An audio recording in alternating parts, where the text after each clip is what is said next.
Welcome back to live show. Telugu cine పరిశ్రమతో పాటు రాజకీయాలకు కూడా డ్రగ్స్ పాగుతుందా, ఎందుకు దీని వెనకాల పొలిటికల్ యాంగిల్ వచ్చిందనేది మాట్లాడుతూ దుర్గాప్రసాద్ గారు. ఒకటి, సినీ పరిశ్రమ చాలా పదాల నుంచి కలకలం సృష్టిస్తోందో, లేకపోతే అంతా భయపడుతున్నారో, ఇవాళ చార్మి విచారణకు వెళ్తున్నారు, విచారణకు వెళ్లే ముందు కోర్టుకు వెళ్ళేదంతా ఒక తతంగం జరుగుతుంది. ఇంకా పెద్ద పెద్ద వాళ్ళ పేర్లు కూడా చెప్తున్నారు. సో ఇది ఒక పక్కన అయితే, ఇందులో కూడా పాలిటిక్స్ సంబంధించి సంబంధం ఉందా? రాజకీయ నాయకులు దిగ్విజయ్ సింగ్ ఒక ట్వీట్ చేశారు, అధికార పార్టీ నాయకులకో లేకపోతే ఆయన వారసుడు సన్నిహితులకో ఉందని. నిన్న రేవంత్ రెడ్డి కూడా ఒక సవాల్ ఏదో విసిరినట్టున్నారు, కేటీఆర్కి ఆయనకి రక్త పరీక్షలు చేయమని. ఏమిటి దీని వెనకాల రాజకీయ కోణం? ఋషి గారు, ఈరోజు ప్రభుత్వం డ్రగ్స్ మీద చేసేదాన్ని, పోలీస్ శాఖ చేసేదాన్ని మేము తప్పుపట్టలేదు, కానీ చేసే విధానం బాగలేదు. అవునా? ఇవాళ ఏంటి డ్రగ్స్ ఎక్కడ పట్టుకున్నారు, ఎవరి దగ్గర పట్టుకున్నారు, అసలు వీళ్ళందరినీ ఎందుకు పిలిపిస్తున్నారు, వీళ్ళెవరు, వీళ్ళు వాడినోళ్ళ, వీళ్ళు మందు అమ్మినోళ్ళ కాదు. ఇవాళ అసలు చేయాల్సినటువంటి ఇన్వెస్టిగేషన్ ఏం చేయాలా, ఏం చేస్తున్నారు? ఇవాళ మొత్తం కూడా ఒక దందా నడుస్తుంది రాష్ట్రంలో. ఇంకొక సమస్య పరిష్కారం కాకుండా దీన్ని మీడియాకి బాగా వెల్వేట్ చేసేటట్టుగా చేస్తున్నారు తప్ప ఇది ఒక ప్రోగ్రామ్ గా మియాపూర్ కుంభకోణాన్ని డెఫినెట్ గా మియాపూర్ కుంభకోణం వేల కోట్ల రూపాయలు అన్నాం, ఇక్కడ అప్సిగూడలో జరిగిందన్నాం, తర్వాత మన ఏది ఇండస్ట్రియల్ దాంట్లో ఎస్టేట్ లో జరిగిందన్నాం, ఇన్ని రకాలు వేల కోట్లది అన్నాం, సిబిఐ ఎంక్వైరీ చేయాలన్నాం, ఇవన్నీ పోయినాయి. ఇవాళ డ్రగ్స్ లో కూడా ఏందండి, సామాన్యులను తీసుకొస్తున్నారు. ఎవరిని తీసుకొస్తున్నారు? ఎవరైతే డ్రగ్ తెచ్చుకొని ఇక్కడ స్టాక్ పెట్టి అమ్మిన వాళ్ళని ఏమన్నా గుర్తిస్తారు? సామాన్యులు ఇప్పుడు కాదు కదా, డ్రగ్ పెడ్లర్స్ అరెస్ట్ చేశారు, విచారణ జరుగుతోంది. ముగ్గురు వ్యాపారవేత్తలు కూడా విచారణలో కూడా అనేక రకాల అపోహలు వస్తున్నాయి. ఇవాళ అనేక రకాలైనటువంటి అపోహలు వస్తున్నాయి. ఇవాళ డ్రగ్స్ దాంట్లో మీరు ఇన్వెస్టిగేట్ చేసుకుంటూ ఏం చేస్తున్నారు? శాంపిలింగ్ కలెక్ట్ చేస్తున్నారు. నేనేం చెప్తున్నా అంటే, చట్ట ప్రకారం శాంపిలింగ్ కలెక్ట్ చేసేది కోర్టు ద్వారా కాకుండా వీళ్ళు శాంపుల్స్ కలెక్ట్ చేస్తే అది పనికి వస్తుందండి. చెప్పాలా డిపార్ట్మెంట్? నేను ఇవాళ మీ మీడియా ద్వారా అడిగే ప్రశ్నకు వాళ్ళు ఆన్సర్ చెప్పాలా. మీరు చేసేటువంటి ఇన్వెస్టిగేషన్, మీరు తీసుకునేటువంటి శాంపుల్స్ రేపు ఇన్వెస్టిగేషన్కి అవి పనికి వస్తాయా? వాళ్ళే ఆన్సర్ చెప్పాలి దీన్ని. ఎందుకంటే చాలామంది మేధావులతో చర్చ చేసినాం, డిపార్ట్మెంట్ వాళ్ళతో కూడా చర్చ చేసాం. కోర్టు ద్వారా తీసుకొని రిక్విజేషన్ పెట్టి తీసుకున్న దాన్ని మాత్రమే పరిగణలోకి తీసుకుంటుంది రేపు కోర్టు. ఇవాళ మీరు చేయాల్సినటువంటి ఇన్వెస్టిగేషన్ ఏ రకంగా చేస్తున్నారో తెలుసు. ఇకపోతే దీంట్లో పెద్ద పెద్ద వ్యక్తులు ఉన్నారు, నిర్మాతలు ఉన్నారు, అన్ని లీక్ ఇచ్చారు, పెద్ద వ్యక్తులు ఉన్నారని వాళ్ళని ఏమి చేయట్లేదు. ఇలా నాయన్ నరసింహారెడ్డి గారు అంటారు రేవంత్ రెడ్డికి చేయాలని. నేనన్నా రేవంత్ రెడ్డి గారితో పాటు నాయన్ నరసింహారెడ్డికి కూడా చేయాలంటారు. ఎందుకంటే మీరు ఇవాళ వ్యక్తులు, పొలిటీషియన్స్, నేనేమంటే ఉత్తగానే అబాండాలు వేసి అబాండాలు మాట్లాడటం కాదు కదా. నేను అట్లా నువ్వు ఉత్తగానే రేవంత్ రెడ్డి మీద రేవంత్ రెడ్డి వ్యక్తిత్వాన్ని నువ్వు ప్రశ్నించేటప్పుడు మరి నీది కూడా కాదు. మంత్రి వాళ్ళు కేటీఆర్, రేవంత్ రెడ్డి కేటీఆర్ ఎందుకు తీసుకొచ్చారు, ఇద్దరు శాంపిల్స్ తీసుకోమని ఆయన సవాల్ విసురుతున్నాడు. ఎందుకంటే నాయన్ నరసింహారెడ్డి మాట్లాడితే విలువ లేదు కదా, కేటీఆర్ కదా మాట్లాడాల్సింది ఆ విషయాన్ని. ఇలా కేటీఆర్ కి సంబంధించినటువంటి చాలా వాళ్ళ ఫ్రెండ్షిప్ లో గానీ చాలా వరకు దాని బ్యాక్ డ్రాప్ ఉందనేది తెలుస్తుంది. ఆయన ఫ్రెండ్స్ అంతా పబ్లిక్ వెళ్తే మంత్రి ఏం చేస్తాడు? మంత్రి ఏం చేయడు, కానీ వీళ్ళని కాపాడే దాంట్లో ఉన్నది అనేది మా అభియోగం. అసలు దీని మీద సిబిఐ ఎంక్వైరీ అయ్యారు, డ్రగ్స్ మీద సిబిఐ ఎంక్వైరీ అండి. మాకు డ్రగ్స్ మీద జరిగే దాని మీద సిబిఐ ఎంక్వైరీ అండి. ఇక్కడ రాష్ట్ర ప్రభుత్వం ఆధ్వర్యంలో జరిగే దాని మీద మాకు నమ్మకం లేదండి. ఎందుకంటే మియాపూర్ కుంభకోణం విషయంలో సాక్షాత్తు ముఖ్యమంత్రి గారే ఒక్క సెంటు జాగా కూడా దాని మీదనే ఉన్నటువంటి వాళ్ళు ఎవరైతే దందా చేసిన వాళ్ళు వాళ్ళకి బెయిల్ వచ్చింది. ముఖ్యమంత్రి గారు మాట్లాడిన మాట మీదనే వాళ్ళు హైకోర్టులో బెయిల్ తెచ్చుకున్నారు. సుప్రీం మొత్తమే డ్రగ్స్ మీద విచారణ సరిగ్గా జరగట్లేదు, విచారణ జరగట్లేదు. ఎవరైతే ఉన్నారో తీరు కూడా మారాలా, విచారణ. మొదట్లో దిగ్విజయ్ సింగ్ చేసిన ఒక ట్వీట్ తో దీని మొత్తం రాజకీయ కోణంలోకి మారింది డ్రగ్స్ వ్యవహారం అంతా. ఇప్పుడు రాజకీయ ఆటోగ్రఫీ లాగానే ఉంది తప్ప వేరే రాజకీయ నాయకుని అయినప్పుడు దొంగలు ఫ్రెండ్స్ ఉంటారు, దొరలు ఫ్రెండ్స్ ఉంటారు, మంచి వాళ్ళు ఫ్రెండ్స్ ఉంటారు. సమస్య ఏంటంటే ఇప్పుడు కొంతమంది పేర్లు ముఖ్యులై వచ్చి వాటి మీద అసలు విచారణ జరగట్లే. ఒకటి, కెల్విన్ కేంద్రకంగా విచారణ జరుగుతున్నది సజావుగానే జరుగుతుంది అనొచ్చు, కానీ ప్రాసెస్ డిలే కావద్దు. ఒకరోజు ఒకరిని అనే సిద్ధాంతం ఏదైతే ఉందో ఇది పనికిరాని ప్రాసెస్. ఇది ఎట్ ఏ టైం ఒక 20 టీమ్స్ పెట్టండి. మనకి ఇప్పుడు 27 25 సెలబ్రిటీస్ ఉన్నారు, చేయండి. ఇంకా 140 మందిలో నాన్ సెలబ్రిటీస్ కానీ కౌన్సిలింగ్ తీసుకునే వాళ్ళు ఉన్నారు, పిల్లలు కానీ ఎవరైతే సరఫరా వాళ్ళు ఉన్నారు, వాళ్ళని మీరు ఎట్ ఏ టైం చేసుకున్నా ఎప్పుడు చేసుకున్నా కాదు. ఈ సెలబ్రిటీల వల్ల ఏమవుతుందంటే ఇష్యూ మొత్తం డైవర్ట్ అయిపోయి పూర్తిగా ముఖ్యులై పేర్లు రావట్లేదు అనేది ఇప్పుడు మనం ఇక్కడి నుంచి చెప్పలేము వాటిని, ఎందుకంటే అది డిఫర్మేషన్ కింద వస్తుంది, మనం పనికిరాని చర్చలు చేసినట్టుగా ఉంటుంది. కానీ ఒకటి, ప్రభుత్వం అథారిటీని కరెక్ట్గా ఏజెన్సీని ఎన్నుకుందా అనేది ఒక చర్చ. రేపు సుప్రీంకోర్టు కానీ హైకోర్టు కానీ ఎన్డీపీఎస్ యాక్ట్ అనేది కానీ మీరు సర్వ్ చేసిన 161 క్రొకడైల్ నోట్ కానీ మీకు ప్రాసిక్యూషన్ అథారిటీ అబ్దుల్ సబూర్ వాళ్ళు ఉన్నదా లేదా అనేది ఒక చర్చ అయితే, లా అండ్ ఆర్డర్ వాళ్ళని కూడా ఇన్వాల్వ్ చేయండి దాంట్లో. మీరు ఇప్పుడు మనం గతంలో నయీం కనుక సిట్టేసి దాన్ని డైవర్ట్ చేసి పోతాం నీరు గార్చినట్టే ఇది కూడా అట్లా జరుగుతుందని ఒక అనుమానం సగటు వ్యక్తులకు వస్తున్నది. ఇప్పుడు తరుణ్ కానీ చార్మి కానీ ఎక్స్ కానీ వై కానీ వాళ్ళు రేపు చేయలేదు అనేది ఒకటి వస్తుంది అనుకో, మీరైతే పరువు తీసి పడేస్తారు కదా బజార్లో. దీనివల్ల రేపు ఎవడు ఆత్మహత్య చేసుకుంటే ఇది ప్రభుత్వానికే నష్టం. కానీ జరుగుతున్న ఇంత పెద్ద మాఫియా దందాకు కెల్విన్ మాత్రం కేంద్రం కాదు, ఇంకా ఉన్నాయి శక్తులు. అవి రాజకీయ నాయకుల ఒక విశ్లేషకుడు అన్నాడు, ఇప్పుడు ఎక్కడ ఇలాంటివి జరుగుతున్నా దానికి ఒక అధికార పార్టీ ఒక కవచంలా వాడుకుంటారు. కాంగ్రెస్ అవనివ్వండి, టీఆర్ఎస్ అవనివ్వండి, టీడీపీ అవనివ్వండి, మరో పార్టీ అవనివ్వండి, ఎవరైనా సరే ఇప్పుడు అధికారం లేకున్నా ఒక పార్టీ డామినేట్ చేయొచ్చు కాక.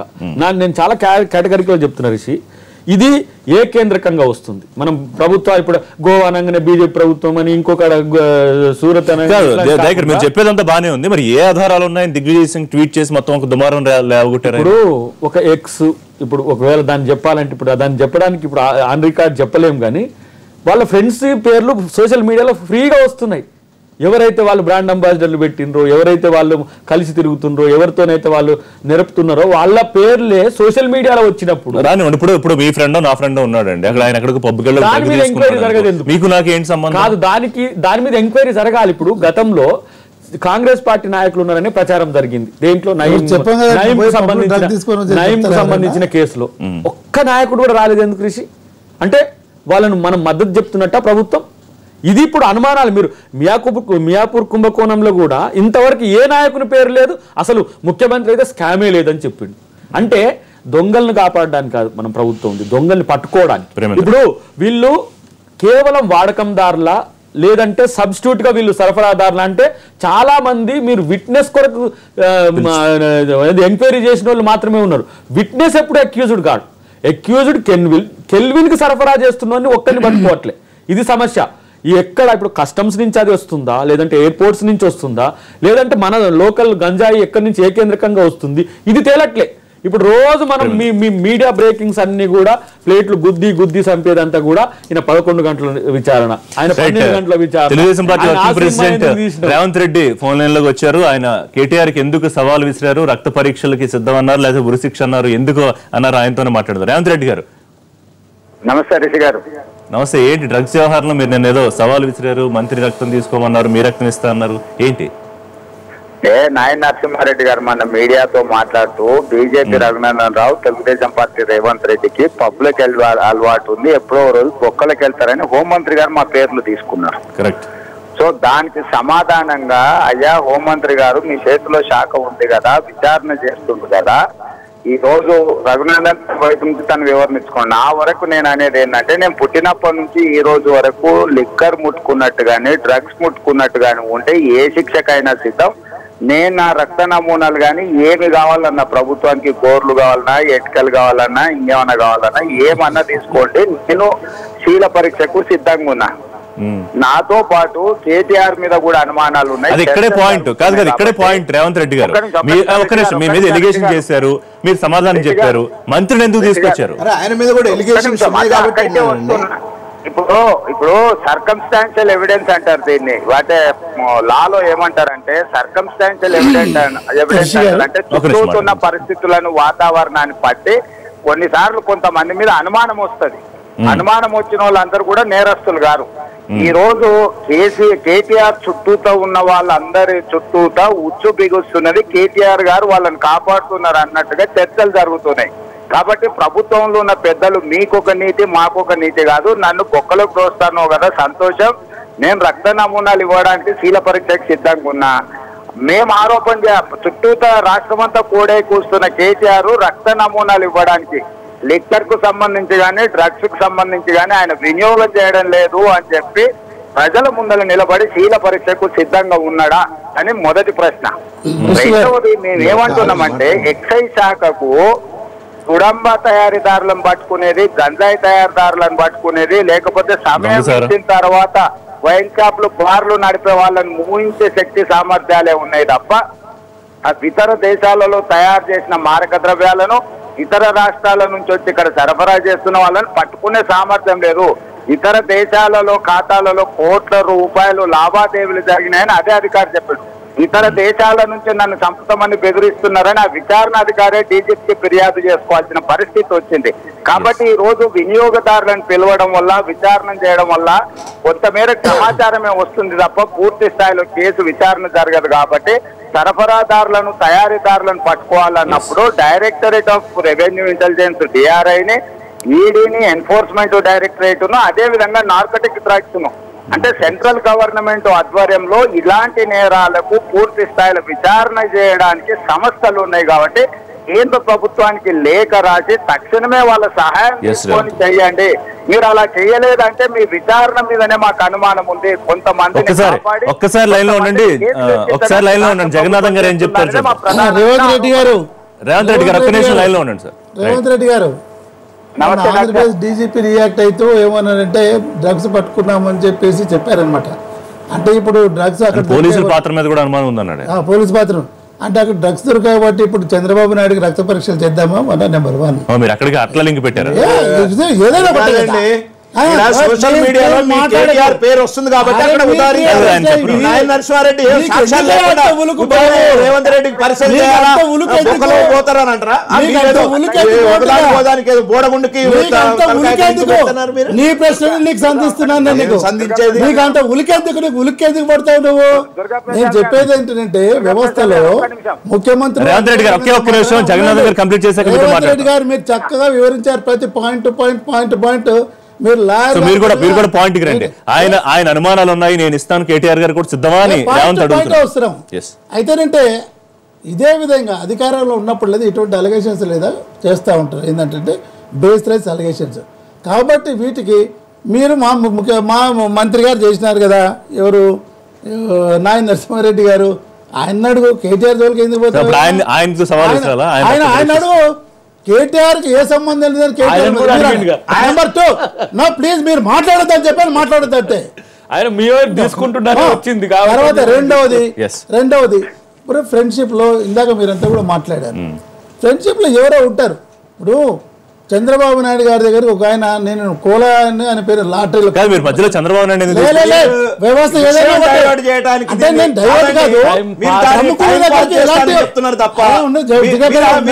ఇవన్నీ వదిలేసాను. ఒక నిమిషం కాదు రేవంత్ రెడ్డి ఒక నిమిషం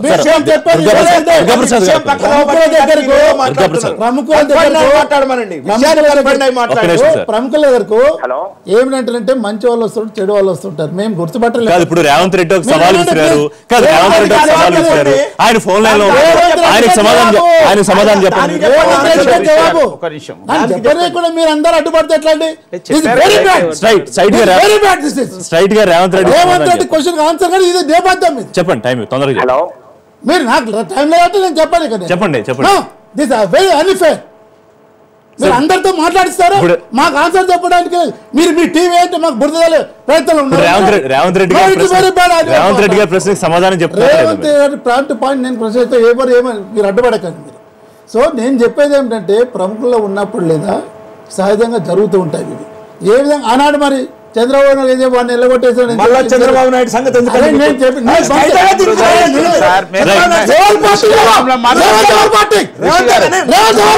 చంద్రబాబు నాయుడు సంగతి అంటే నేను చంద్రశేఖరరావు గురించి మాట్లాడాను. చంద్రశేఖరరావు గురించి మాట్లాడాను. ఎవరు మాట్లాడారు? కేటీఆర్ గురించి. కేటీఆర్ పార్టీ అడిగాడు.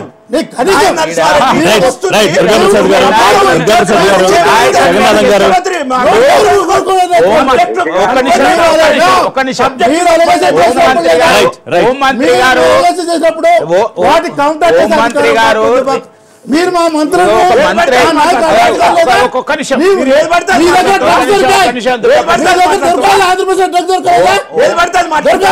ఏం తెలిసి పడితే మాట్లాడు. నేను అడుగుతున్నా అసలు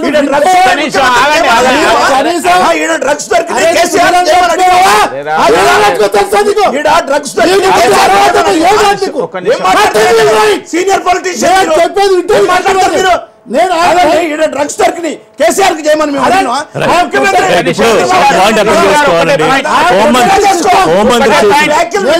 హోంమంత్రి చేసిన కామెంట్స్ మీద రేవంత్ రియాక్ట్ చేశారు.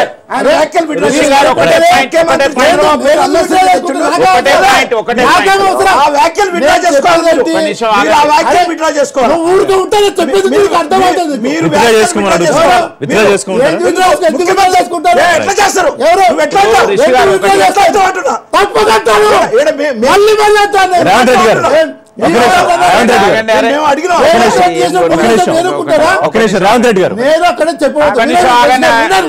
నేను ఏం చెప్పారు సార్? మీరు చెప్పారు అర్థం చెప్పలేదు. ఇంకా మీరు చెప్పలేదు. నేను చెప్పేది ఏంటంటే అధికారం ఉన్నప్పుడు ఇటువంటి జరుగుతా ఉంటే వాళ్ళకి ఆపాదించొద్దని చెప్పేసి హోంమంత్రి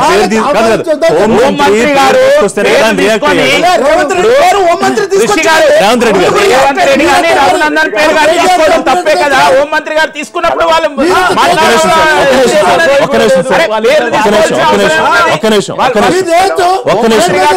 చాలా తప్పది.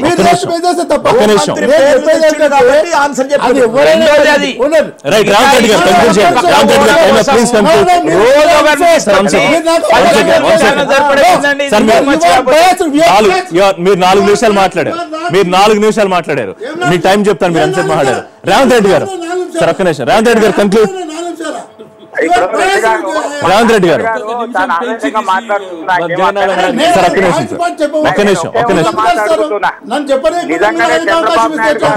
పరీక్షకు తీసుకురమ్మంటున్నారు కదా. చంద్రబాబు నాయుడు గారిని మందు మార్క ద్రవ్యాల వినియోగ పరీక్షలకు మేము తీసుకొస్తాం. చంద్రశేఖరరావు గారిని చంద్రశేఖరరావు గారిని తీసుకురమ్మని ఉండే చంద్రబాబు నాయుడు. ఎందుకంటే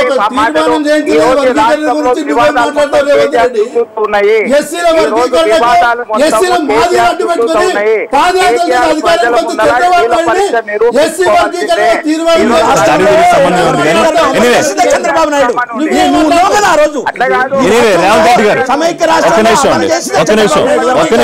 వర్గీకరణ అమలు చేసింది. రేవంత్ రెడ్డి గారు టైం అప్ నేను క్లోజ్ చేస్తున్నాను.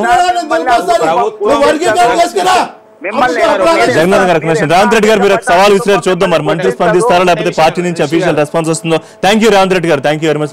పార్టిసిపేట్ చేశారు. ప్రభుత్వం వ్యవహరిస్తున్నది చాలా తప్పు. విచారణ జరపాలి కానీ ఇది తతంగం కాదు. ఇది మిగతా ఇష్యూస్ డైవర్ట్ చేసే విధంగా. Thank you. రేపటి లైవ్ షోలో తిరిగి కలుద్దాం. Keep watching NTV.